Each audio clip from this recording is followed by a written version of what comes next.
অতিথি, বিশেষ অতিথি সকলকে দিচ্ছি আমার শুভেচ্ছা এবং ভালোবাসা। আসসালামু আলাইকুম আপনাদের সকলের প্রতি এবং হিন্দু ভাই বোনদের প্রতি আমার আদাব।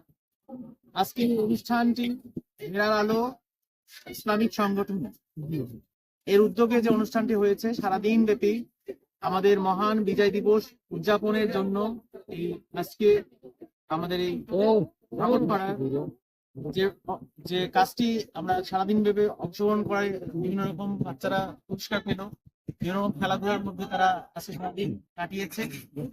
তারা দেখছে মাধ্যমে নিজেদের মনন মানসিকতার এবং শরীরের যত্ন নিতে আজকে লিখন ভাই জানতে পেরেছি আমাদের এই ইসলামিক সংগঠনের সকলের যে উদ্দেশ্য সেটা হচ্ছে এখানে বিভিন্ন রকমের ভালোর সঙ্গে থাকার যে উদ্যোগটা নেওয়া হয়েছে, যেমন কোরআন শিক্ষার আসর তৈরি করা হবে এখানে, এখানে নামাজের জন্য যে বাধ্যবাধকতা সেই বিষয়টা যেন আমরা পারিবারিকভাবে নিশ্চিত করতে পারি, সামাজিকভাবে নিশ্চিত করতে পারি, সেটা নিয়ে কথা হয়েছে।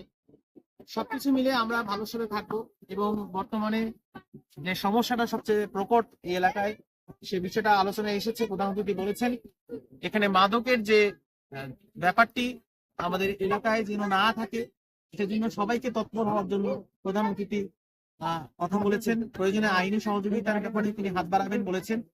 তো আমরা সকলে মিলে এই সুন্দর সমাজটাকে গড়ে তোলার জন্য আমাদের মাঝে সকল ভেদাভেদ ভুলে গিয়ে সঠিক নেতৃত্বের মাধ্যমে এই সমাজে আমরা ন্যায় প্রতিষ্ঠা করতে চাই।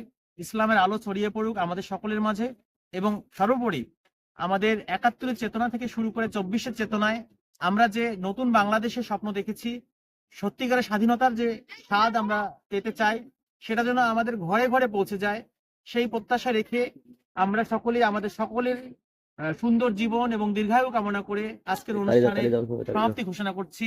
আপনারা সবাই ভালো থাকবেন, সত্যের সাথে থাকবেন, ন্যায়ের সঙ্গে থাকবেন। ধন্যবাদ।